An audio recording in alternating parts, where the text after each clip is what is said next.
नमस्कार दोस्तों, मैं अंकुर उपाध्याय स्वागत करता हूं आप सभी का आपके अपने YouTube channel share market analysis में। दोस्तों यहां पे बड़ी खबर आते हुए दिख रही है एनबीसीसी के लिए।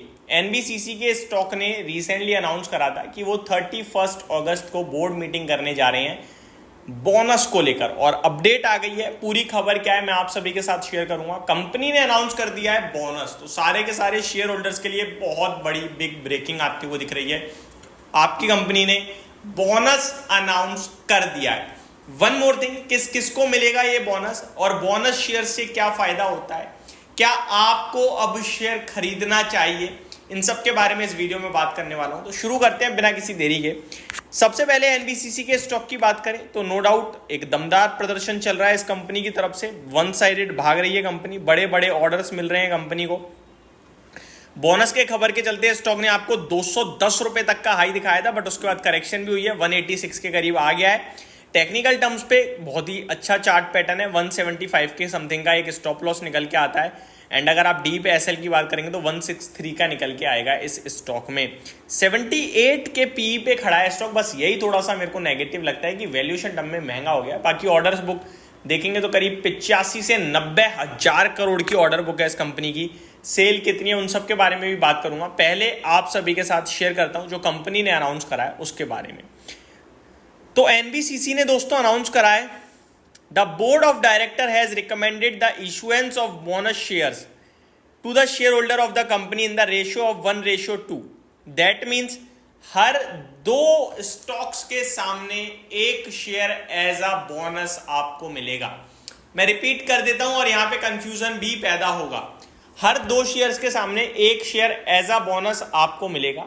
अब कंफ्यूजन उन लोगों के लिए पैदा होगा जिनके पास ऑड नंबर में शेयर्स होंगे। फॉर एग्जांपल 11 शेयर्स हैं, 111 शेयर्स हैं, या ऑड अगर नंबर में आपके पास शेयर्स हैं तो आपको लगेगा भाई मेरे पास तो ये। अब मैं एग्जांपल से समझा देता हूं। ऑड सबसे छोटा होता है एक शेयर, एक को छोड़ देते हैं, 3 शेयर्स पे आते हैं। अगर किसी के पास 3 शेयर्स हैं तो उसे क्या होगा, तो भैया 2 के सामने एक तो मिल जाएगा बोनस और बचा एक शेयर। उस एक शेयर की जो वैल्यू है वो डायरेक्टली आपके बैंक अकाउंट में क्रेडिट हो जाएगी। उस एक शेयर पे आपको आधा बोनस शेयर तो मिल नहीं सकता, तो आपके बैंक अकाउंट में वो जो एक शेयर का पैसा है वो डायरेक्टली क्रेडिट हो जाएगा। लेकिन मैं आपसे कहूंगा इतनी टेंशन क्यों पालनी। पहली बात तो एक शेयर का भाव बहुत कम है तो टेंशन वैसे ही नहीं होगी आपको, और दूसरी बात एक शेयर और खरीद लेना ना, हो गया राउंड फिगर। जैसे ही इवन होगा वैसे ही आपके शेयर्स काउंट हो जाएंगे। मान के चलो मेरे पास 11 शेयर्स हैं तो मैं भैया 180-190 रुपए लगा के एक और ले लूंगा, 12 हो गए। अब मेरे को 6 शेयर ऐसा बोनस मिल जाएंगे, मेरे को क्लियर हो गया। मैं टेंशन नहीं लूंगा, कुछ भी नहीं रखूंगा, मतलब सब मेरे लिए शॉर्ट है। वैसे तो आप टेंशन वैसे भी नहीं लोगे क्योंकि शेयर का भाव बहुत छोटा है। ये सब चीजें तब होती है जब मान के चलो कोई 11,000 रुपए का शेयर है, 10,000 का, और वो इस तरीके से अनाउंस कर दे तो वो 10,000 रुपए कब आएंगे बैंक में, इसको लेकर लोग परेशान होते रहते हैं। तो मैंने आपकी जानकारी के लिए तो बता दिया कि जब भी इस प्रकार की सिचुएशन होती है तो जितने के सामने जितने शेयर्स देने उतने तो आ जाते हैं, और जो बचता है उतना पैसा डायरेक्टली आपकी बैंक अकाउंट में क्रेडिट होता है, जो भी आपने अपने डीमेट अकाउंट से लिंक कर रखी होती है बैंक उसमें। ठीक है जी। अब आता हूं दोस्तों आगे, किस किस को मिलेगा ये बोनस शेयर और बोनस शेयर से क्या फायदा होगा। तो दोस्तों किस किस को मिलेगा उस पर आता हूं। तो यहां कंपनी कह रही है the board has fixed Monday, October 7, 2024 as record date to determine the eligibility of member to receive bonus shares. Company ने सीधे सीधे बोल दिया भैया 7 अक्टूबर से पहले जिसके पास भी शेयर्स होंगे वो एलिजिबल है बोनस के लिए, उसे बोनस शेयर्स मिलेंगे।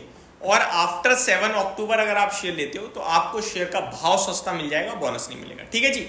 अब अगले सवाल पे आते हैं, भैया बोनस शेयर से क्या फायदा होता है। देखो ऐसा नहीं होगा, पहले मैं आपको बता दूं कि 2 शेयर हैं, एक कंपनी दे देगी, लॉटरी लग गई भाई साहब। ऐसे होता तो दुनिया खरीद लेती, ऐसा नहीं होता। जिस रेशो में शेयर आपके पास आएंगे एक्स्ट्रा, उसी रेशो में शेयर का प्राइस घट जाता है।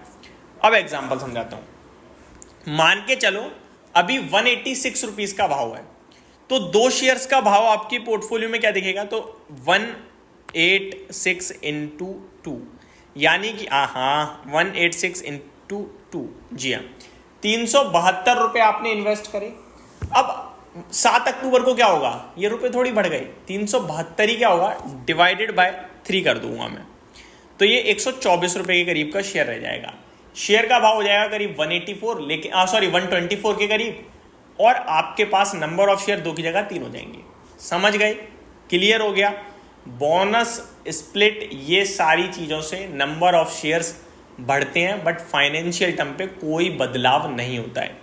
ये एग्जैक्टली ऐसे काम करता है, आपके पास 100 रुपए के 5 नोट है, वैल्यू कितनी है, 500 है, या फिर आपके पास 500 रुपए का एक नोट है, फर्क पड़ा, नहीं पड़ा, तो फिर कंपनी करती क्यों है, चलो इसको भी बताता हूं। अब 100 रुपए के 5 शेयर हैं, अब 5 नोट हैं आपके पास। अब आप किसी व्यक्ति को 100 रुपए दे सकते हो, 500 का नोट है, तो किसी को 100 देने हो तो दे पाओगे, नहीं दे पाओगे। ऐसे मत करना कि 500 दे के 400 ले लेंगे, ऐसे नहीं, शेयर मार्केट में ऐसा नहीं होता ना, एक शेयर ही ले सकते हैं ना, वापस तो कुछ नहीं आता। तो 10,000 का कोई शेयर हो जाता है, 20,000 का कोई शेयर हो जाता है, तो इन्वेस्टर क्या करता है, लगा नहीं पाता है पैसा उसमें, क्योंकि वो कहता है यार इसके तो नंबर ऑफ शेयर्स ही नहीं आएंगे मेरे पास। तो ये फर्क हो जाता है। कंपनी का शेयर अफोर्डेबल बना रहता है, लिक्विडिटी बढ़ती है, जिसकी वजह से कंपनी ये सारी चीजें करती है। तो ये पूरी की पूरी अपडेट थी मेरी तरफ से, होप आपको सही जानकारी सही टाइम पे दे पाया हूँ। Thank you so much for watching this video, have a great day guys.